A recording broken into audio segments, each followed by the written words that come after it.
Bien, vamos a compartir en esta hora y yo voy a hacer en este compartir un poquito de síntesis de lo que hemos vivido el día de hoy. Y quiero empezar diciendo que en mi ejercicio de formación o de enseñar la palabra de Dios, y hoy lo compartía Monseñor cuando en su homilía nos invitaba como laicos a la labor de evangelización. No sé acá puntualmente, en la ciudad de Medellín, en nuestra arquidiócesis, el mes de octubre es el mes de la misión. El mes que acabamos de pasar en septiembre fue el mes de la palabra de Dios. Y en el mes de la palabra de Dios nos invita a alimentarnos, pero este mes estamos en estado de misión. Y yo diría que como católicos tenemos una necesidad imperiosa, urgente, de evangelizar. En un lugar en el que participo, en una empresa, me pidieron el favor, me conocen y han visto los resultados de unos trabajos que hemos adelantado, pero ustedes saben que en las empresas, por tema de respeto a la libertad de culto religioso, me pidieron el favor que hablara de la espiritualidad sin nombrar a Dios. Eso no es un trabajo tan fácil, o por lo menos no hacerlo abiertamente. Y esto que quiero compartir es una pequeña introducción de lo que hice para que entendamos que la espiritualidad no debe ser en la vida del ser humano una alternativa, debe ser una necesidad. Cuando llegué a ese lugar, les dije, me han invitado a dar una conferencia sobre espiritualidad. Y creo que para algunos de los que están en ese lugar, les dije, para algunos de ustedes que están acá, la palabra espiritualidad puede sonar a religiosidad, la palabra espiritualidad puede sonar quizás a fundamentalismo religioso, la palabra espiritualidad puede sonar a muchas cosas. Pero les dije, permítame por un instante utilizar una definición de diccionario de qué es espiritualidad. Si usted busca en el diccionario espiritualidad, le va a decir espiritualidad, dice de lo referente al espíritu. O sea que quedamos en las mismas, ¿cierto que sí? Dícese de lo referente al espíritu. Bueno, está bien, ¿y eso? Y entonces les dije, permítame, si la espiritualidad es lo referente al espíritu, definamos qué es espíritu. Y les dije, para que entendamos la definición de espíritu, tenemos que entender que algunas palabras del castellano tienen su origen en la lengua griega y en la lengua latina. Nuestro idioma español comparte muchos términos que en la cotidianidad los usamos, y cuando los usamos no sabemos el trasfondo de esas palabras. Y les dije, permítame, yo les explico uno de ellos. ¿Cuántos han escuchado la palabra psicología? Levantaron la mano todos. Bueno, usted sabe de dónde es el origen de la palabra psicología. Que psicología es un término compuesto de dos palabras del origen griego. Psique o psique, que quiere decir alma, y logos, que quiere decir estudio o tratado. De tal manera que la psicología es el estudio o tratado acerca del alma. Como esas, hay muchas palabras en el castellano que vienen del griego. Pues bien, la palabra espíritu en griego es neuma. Y cuando usted busca la definición de neuma en griego, traduce espíritu, pero también traduce aire, aliento, respiración. De tal manera que decir espíritu es lo mismo que decir aire, ¿correcto? Ahora, si espíritu es aire, por favor díganme ustedes que están en este lugar, de 1 a 10, ¿qué tan vital es el aire o el respirar para vivir? De 1 a 10. 10. ¿Alguien dirá 11? Si el aire es fundamental para vivir, el espíritu es fundamental para vivir. Y si la espiritualidad es relacionada con el espíritu, cultivar la espiritualidad es cultivar ¿qué? La vida. De tal manera que la espiritualidad no es una cuestión de religión, es una cuestión de vida.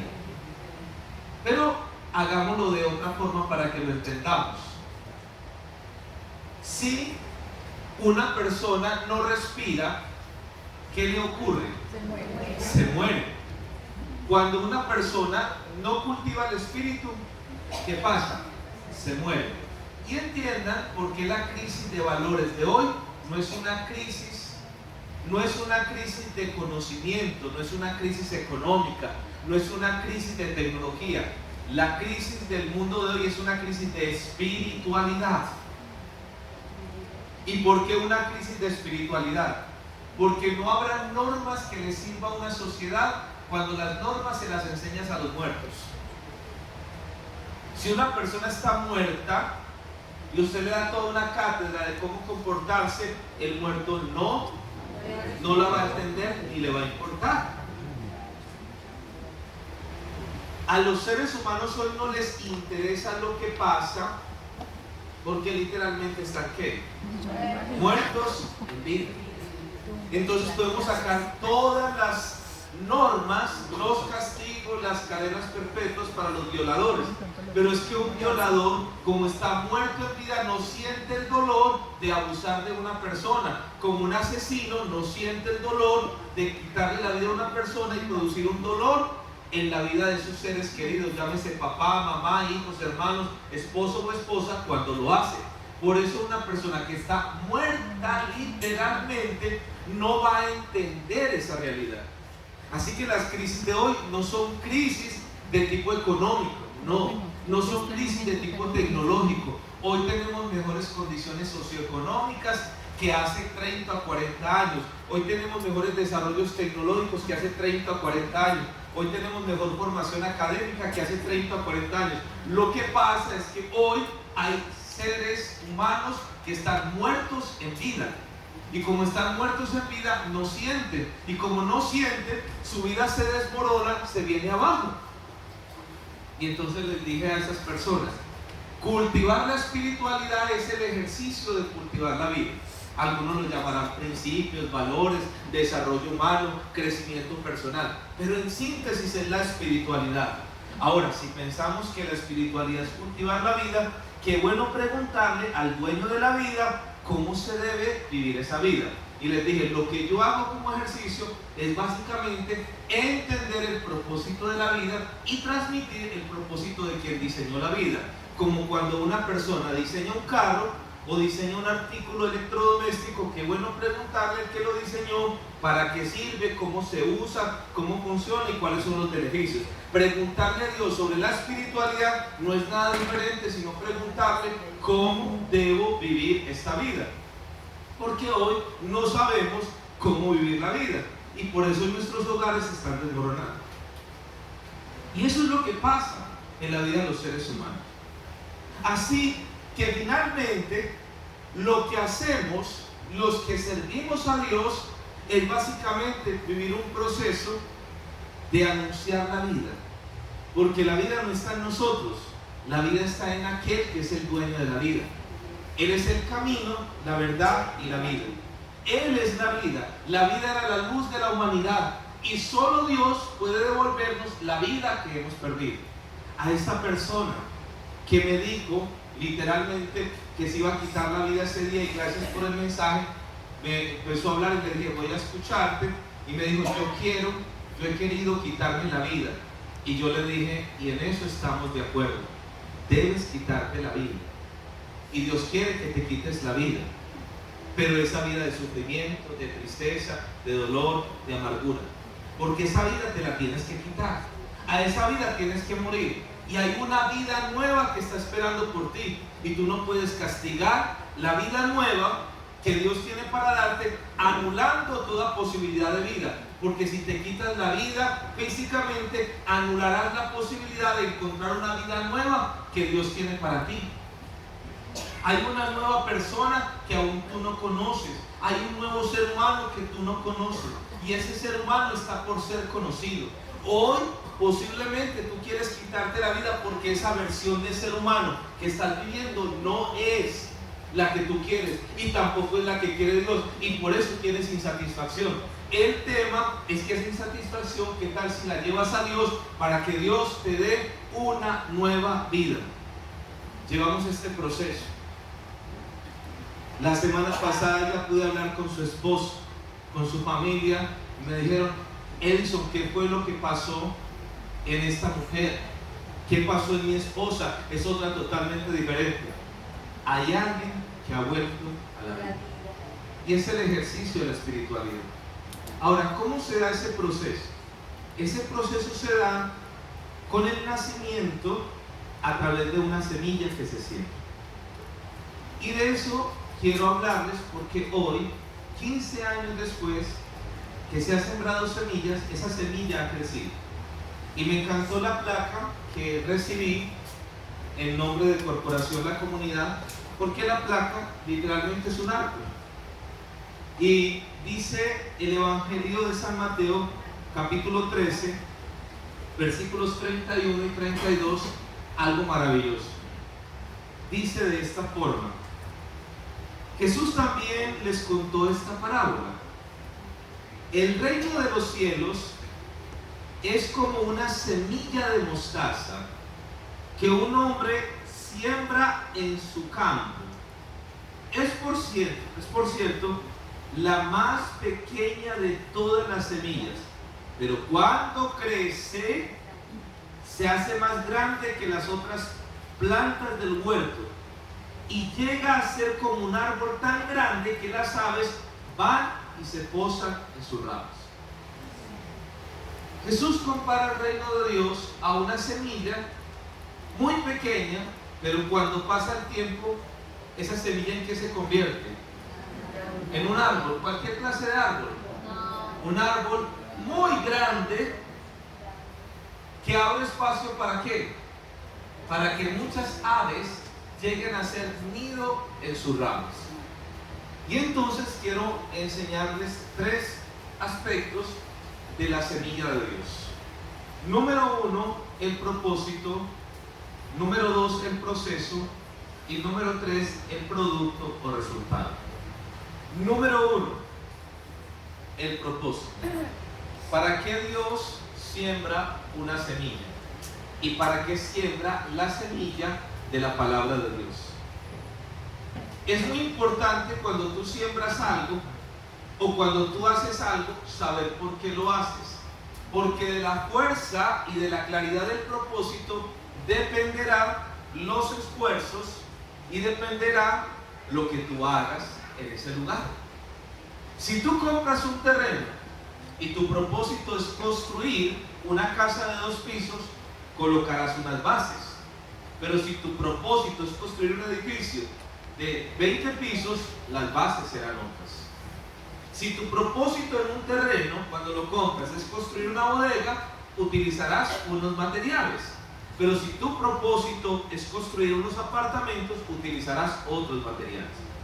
Cuando Dios siembra la semilla, tiene un propósito. Y el propósito está definido de esta manera. Jesús también les contó esta parábola. El reino de los cielos es como una semilla de mostaza. La semilla de mostaza es comparada con el reino de los cielos. Todo el capítulo 13 del Evangelio de Mateo va a representar una serie de parábolas asociadas al reino de Dios. ¿Qué pretende Dios? ¿Cuál es el propósito de Dios cuando siembra la semilla de la palabra de Dios en la vida de una persona? El propósito es su reinar, su reinado. Dios no pretende nada diferente sino el reinado de Él en nuestras vidas. Acabamos de vivir en la liturgia eucarística, la Eucaristía, y en la liturgia, después de que recibimos la palabra, después de que hemos compartido, entonces oramos la oración por excelencia que identificaba a los creyentes.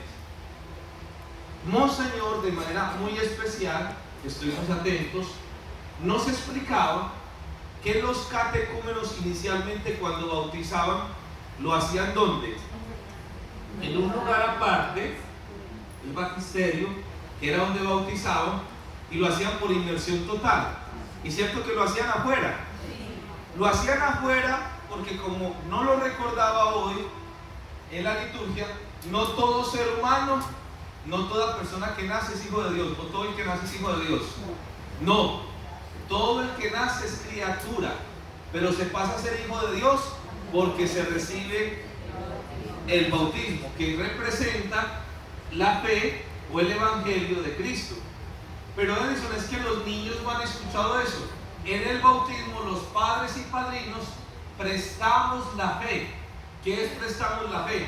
Nos comprometemos a recibirle el regalo, como yo recibo ahora un regalo, y el compromiso que tengo es de cuidar mucho la placa y decirle a John Jairo, mire, acá la recibí en nombre de Corporación La Comunidad. Los padres y padrinos prestamos la fe para que ese niño reciba el regalo. ¿A qué quedamos comprometidos? A formar a ese niño en la fe para que un día más adelante en la confirmación diga, yo reafirmo mi fe, yo defino, ya no por papá y mamá, ya no por mis padrinos, sino por mí, que creo en Jesucristo, que camino con Dios y por eso sigo firme en ese caminar. Ese es el recorrido. Pero escuchen esto, los primeros cristianos católicos, cuando empezaban, después de hacer una catequesis que duraba mucho tiempo y se hacían creyentes, los bautizaban y oraban una oración que no la hacía todo el mundo, y era la oración del Padre Nuestro. La oración del Padre Nuestro solo la hacían los catecúmenos, solo la hacían los bautizados. Y en la oración del Padre Nuestro, que hay 7 peticiones, la primera petición es ¿cuál? Santificado sea tu nombre. Queremos ser santos como tú eres santo, queremos reproducir tu imagen. Pero para que eso ocurra, para que nosotros seamos igual a la semilla, como cuando alguien coge una semilla de frijol y otra, para que sea igual, necesitamos que todas las semillas no estén contaminadas. Para que no estén contaminadas, necesitamos que Dios reine. Por eso la segunda petición es que venga a nosotros tu reino. La tercera es ¿cuál? Hágase tu voluntad en la tierra como en el cielo. La que sigue ¿cuál es? Danos hoy nuestro pan de cada día. La cuarta. La quinta, perdona nuestras ofensas. La sexta, no nos dejes caer en tentación. La séptima, líbranos del mal. Todas las demás peticiones, después de santificado sea tu nombre, todas dependen del reinar de Dios. Dime quién reina en tu vida y te diré qué es lo que tú alcanzas a realizar. Dime si en tu hogar reina el desorden y yo te diré qué clase de casa tienes. Dime si en tu vida reina el orgullo y yo te diré qué clase de relaciones interpersonales tienes. Dime si en tu vida reina la armonía y yo te diré cómo son las relaciones interpersonales. De lo que reina en tu vida, de eso dependerá el resultado de tu vida. Si en una persona reina la mentira, vivirá en medio de las mentiras. Si en una persona reina la violencia, todo lo que gira en torno a esa persona tendrá el efecto de la violencia.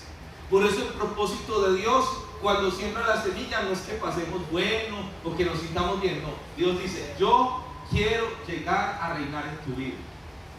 Porque uno actúa en la vida de acuerdo a lo que reine en la vida de Dios. Para hacer la voluntad de Dios, primero tiene que reinar Dios. Entonces el propósito de Dios es, Dios quiere venir a reinar en nuestra vida. Porque si Él reina en nuestra vida, veremos la vida de la manera que Él la ve. Sentiremos la vida como Él la siente. Actuaremos como Él quiere que actuemos. Pero si en la vida de uno no reina, esa realidad, por mucho que trate, no va a ser posible. Podemos sacar los 20,000 códigos de infracción al menor. Podemos hacer las caminatas que queramos. Miren eso tan sencillo. Podemos hacer lo que queramos. Las marchas, la educación que queramos hacer. Pero si en un país reina la corrupción, no hay nada. Yo le estaba diciendo a Adriana que se volvió muy famosa ella como odontóloga ahora en estos días, ¿cierto que sí? una que no queda en el segundo piso. El consultorio ya queda en un primer piso, menos mal. Pero escuchen esto. Pregunta. Cuando uno mira todo eso, uno no se da cuenta sino de un país donde reina la corrupción. Y pasan unas generaciones y otras y reina la corrupción. Cambian los nombres, la esencia sigue siendo la misma. Por eso la semilla nace y crece siempre y cuando entendamos el propósito. Quiero que sepas algo. Dios no quiere ser un invitado en tu vida.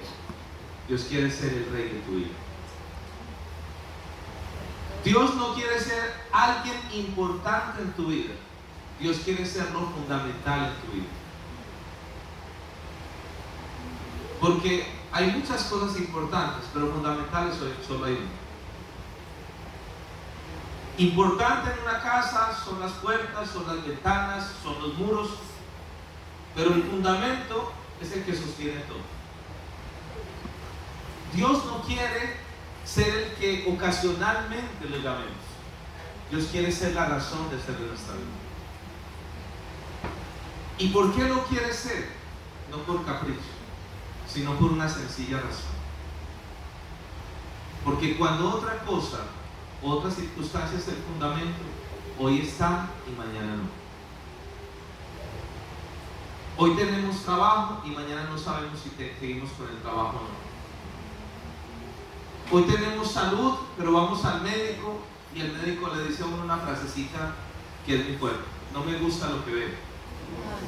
¿Han escuchado esa frase?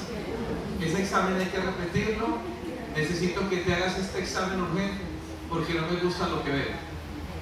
Ya uno se siente con un pie en el cementerio, ¿cierto que sí?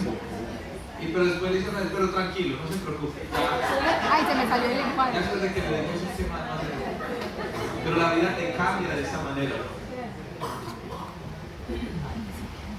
Estamos en la relación de pareja súper enamorados hasta que llegan frases como esta: tenemos que hablar, tengo algo que decir, necesitamos darnos un tiempo. Y queda la vida en ese momento desmoronada. ¿Me entienden el punto? Y eso nos puede llegar a pasar a todos nosotros. Sí. Por eso Dios quiere ser lo fundamental. Por eso Dios quiere reinar. Lo primero de la semilla es entender el propósito. La semilla de la palabra viene a nuestra vida con el fin de establecer el reino de Dios. Y el reino de Dios lo establece Cristo a través del Espíritu Santo, orando en nuestras vidas. Segundo, la semilla de la palabra germina en la medida en que se entienda el proceso. Y cuando digo se entienda el proceso, es que entiendas que el proceso de la semilla de la palabra se debe desarrollar en ti y a través de ti.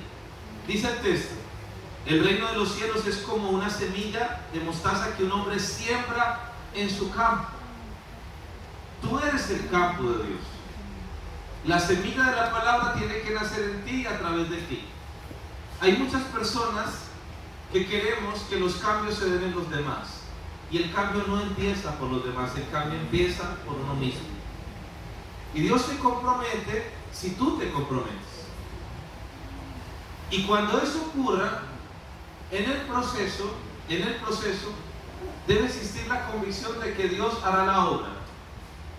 El Evangelio de San Marcos, en el capítulo 4, los versículos 26 al 29, dice que el reino de los cielos se parece a un hombre que siembra una semilla y que, sin que él sepa cómo, sea que esté despierto o dormido, la semilla nace y crece sin que él sepa cómo. ¿Y sabe qué quiere decir eso? Que cuando caminamos con Dios, nunca jamás seremos las mismas personas. Nunca jamás. ¿Sabe por qué? Porque aunque no lo creamos, hay una mirada distinta. Hay una forma diferente de ver la vida. Hay veces no lo notamos y es muy lógico, porque cuando convives con algo, con alguien de manera continua, tú no te das cuenta del cambio, los demás se dan cuenta del cambio. ¿Les ha pasado a ustedes cuando tienen sus hijos adolescentes y de pronto alguien cercano lleva 2 años sin verlo, 1 año y medio sin verlo, y le dice cómo ha crecido, cómo ha cambiado? ¿Y usted qué dice? Yo lo veo igual. Posiblemente lo ves igual porque lo ves todos los días, pero la otra persona no nota el cambio. Sí, la semilla crece en la medida en que entiendas el propósito, pero la semilla crece en la medida en que entiendas el proceso. Número 1, que entiendas que el proceso se desarrolla en ti y a través de ti. Número 2, que el proceso se desarrolle con una palabra llamada convicción y confianza. Convicción de saber que la obra que Dios ha iniciado la llevará a feliz término. Filipenses capítulo 1, versículo 6. Con la confianza de saber que Dios no dejará la obra que ha iniciado en ti a mitad de camino. Dios se comprometerá. Ten la convicción y ten la confianza. Pero tercero, el proceso necesita 2 palabras muy importantes. Se llama paciencia y se llama perseverancia. Paciencia y perseverancia. Paciencia y perseverancia. ¿Y eso qué significa? La paciencia significa la espera activa en Dios. ¿Sabe qué significa eso? Significa que vamos a caminar viviendo cada momento en su tiempo. Cada momento en su tiempo, cada instante hay que disfrutar. Algunos de nosotros quisiéramos cambios automáticos, pero algunos de esos cambios se dan solo en la medida en que se trabaje todos los días, y hasta que podamos hacerlo. Gracias.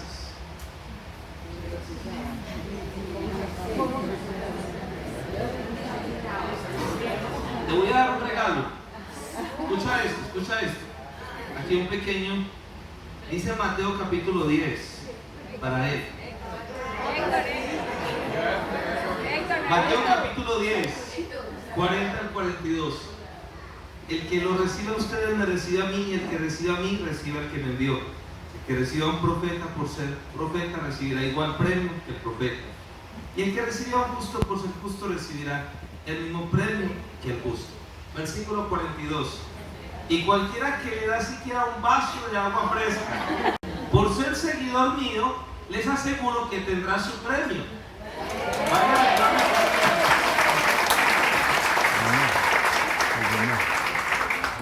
Dije eso en un lugar y a los 8 días aparecieron como 20 vasos de agua. Escuchen esto. Se necesita paciencia.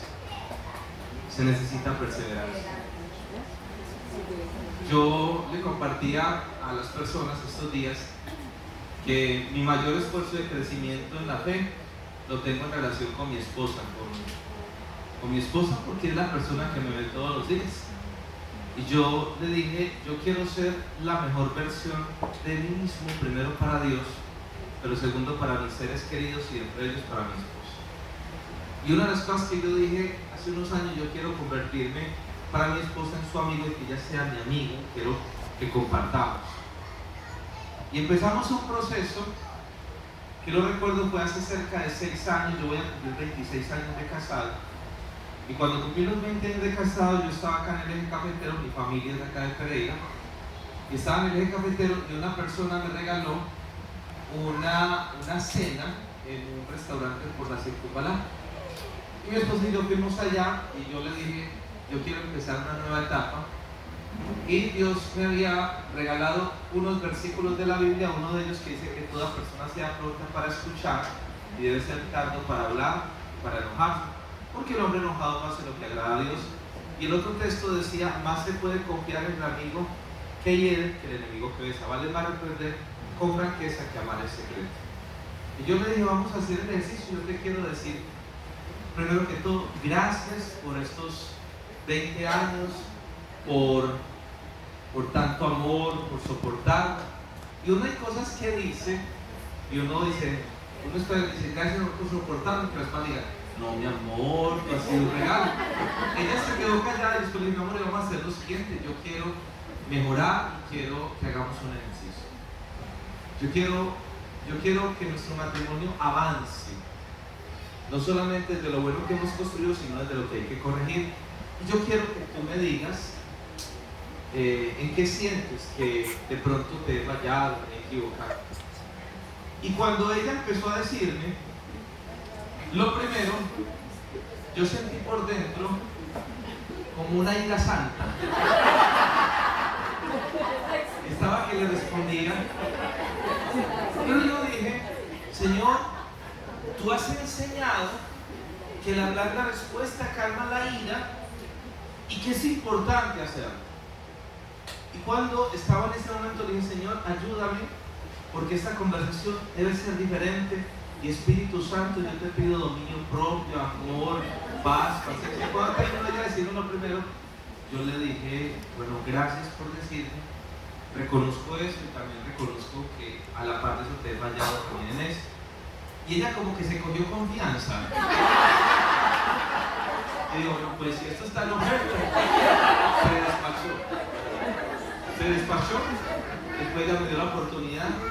Y esa noche cuando terminamos, ella me dijo, en 20 años no habíamos hecho este ejercicio tan interesante. Pero ella me dijo, ¿y por qué querías que lo hiciéramos? Yo le dije, porque yo creo que Dios quiere trabajar en nuestras vidas. Y si tienes un jardín, no solo necesitas sembrar bien el jardín, necesitas regar y necesitas arrancar la maleza. Y necesitas echar insecticida para que no lleguen pestes sobre él. Y lo único que estamos haciendo es eso. Pero la clave es hacerlo todos los días. Y una de las cosas que me dijo es que yo sé que tú amas mucho a Dios. Y sé que está en eso y lo entiendo. Pero yo no sé, hay veces en el servicio a Dios, ¿en qué puesto quedo yo? Porque sé que ayudas a muchas personas. Pero ¿dónde queda la esposa que te espera? Y tú no te quedas haciendo nada malo. Pero yo a veces le he preguntado, Señor, ¿y dónde está ese esposo que yo quiero compartir con él? Y yo le dije, vamos a hacer lo siguiente. Vamos a hacer un esfuerzo. Y yo no te prometo cosas grandes, pero te prometo que vamos a empezar a hacer algo sencillo. Desde ese día hasta hoy, casi todos los días, exceptuando cuando está ella de viajes por fuera de la ciudad o como esta, cuando estoy por fuera de la ciudad, salimos a caminar todas las noches, así sea 10, 15, 20 minutos. Y salimos a caminar y aprovechamos este momento para compartir pequeños instantes. Han sido momentos tan maravillosos, tan bonitos, porque los grandes cambios en la vida no es de lo grande que intencionas solamente, es de lo grande que intencionas, pero es de lo pequeño en lo que trabajas. Ahora dijeron, gracias por las primeras 50 sillas. Sí, pero fue gracias a que ustedes después de las 50 le agregaron algo más, y algo más, y algo más. Y cuando hoy vemos algo tan maravilloso, no es el resultado de una acción grande, es el resultado de muchas pequeñas acciones que se hicieron con paciencia y perseverancia. Si permites que Dios haga algo en tu vida, todos los días, cuando menos piensas, te darás cuenta que tú eres la mejor versión de ti mismo. Y entonces, cuando entiendes que el proceso es el resultado de que empiece en ti y a través de ti la obra de Dios, cuando entiendes que el proceso requiere convicción y confianza en Dios, cuando entiendes que el proceso requiere paciencia y perseverancia, viene lo último. ¿Sabes qué es lo último? Lo último es que se verá el producto, y el producto es que tu vida será una vida de valor y será una vida que agrega valor. Tu vida será una vida que dejará de ser una vida demandante a ser una vida operante. Tu vida dejará de ser una vida llena de vacíos a ser una vida que se convierte en instrumentos para llenar los vacíos de otros. Tu vida será una vida que será instrumento en las manos de Dios. Y eso no significa que no tengas dificultades. Lo que significa es que tú ya has entendido que cada vez que tu vaso esté vacío, lo podrás llenar de manera inmediata, y tan pronto lo llenas de manera inmediata, una y otra vez, entonces lo llenas, y cuando se desborda, automáticamente ayudas a llenar otros vasos. Por eso el texto dice de esta manera: en el texto de Mateo 13 que hemos venido leyendo, versículos 31 y 32. Es por cierto la más pequeña de todas las semillas, pero cuando crece, que es el resultado del proceso, se hace más grande que las otras plantas del huerto, se hace más grande que todas las demás y llega a ser como un árbol tan grande que las aves van y se posan en sus ramas. ¿Y sabes por qué? Porque fuiste diseñado para ser un regalo de Dios, fuiste diseñado para ser una pieza original de Dios y una pieza que Dios necesita para impactar la vida de las demás personas. No todos los seres humanos impactamos a los demás seres humanos de la misma forma, pero cuando lo entiendes de esa manera, tu vida cobra sentido, tu vida tiene una mirada distinta.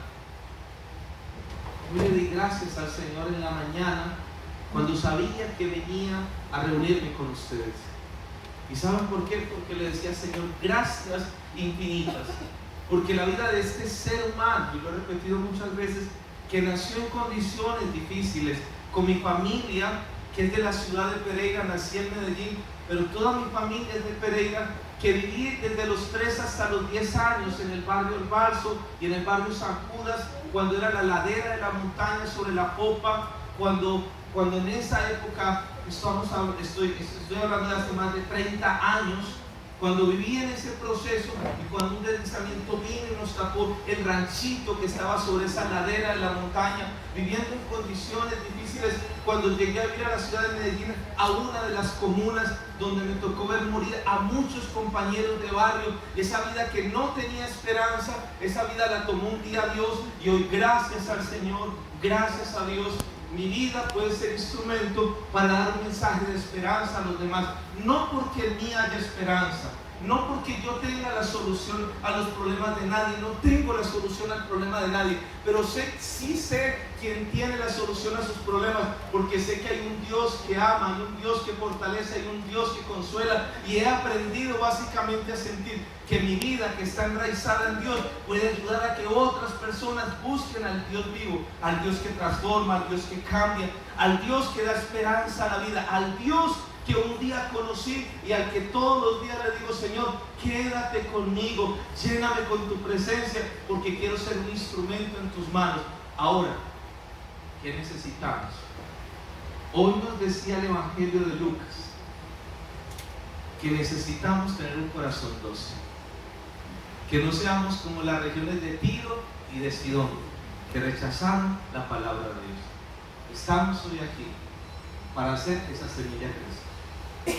Y si me preguntan, ¿no soñamos un día cuando cumplamos 20, 25, 30 años estar los mismos que hoy estamos? Por el bienestar de nuestra ciudad, de nuestro país, necesitamos que esa semilla crezca más, ¿cierto que sí? Por nuestros hijos, por nuestras familias, por nuestros seres queridos, y necesitamos que crezca, pero necesitamos decirle, Señor, por favor, quiero ser tierra fértil, quiero estar a tus pies, Señor, quiero que transformes, quiero que cambies mi vida. Señor, posiblemente esta tierra es una tierra estéril hoy, pero tú la haces una tierra nueva, la haces una tierra abonada, y yo quiero volver a empezar de nuevo. Yo quiero que mi familia resplandezca la luz de tu evangelio, que en mi familia esté tu amor, y por eso, Señor, hoy te doy gracias, porque gracias a Corporación Comunidad y Familia, mi vida hoy tiene esperanza. Gracias por lo que has hecho, y hoy, Señor, yo quiero contribuir para que la obra de evangelización siga realizándose en mi vida y a través de mi vida. ¿Lo creemos? Entonces, si lo creemos, vamos a pedirle al Señor que pueda hacer esa obra en cada uno de nosotros, de esa semilla que necesita crecer en tu corazón.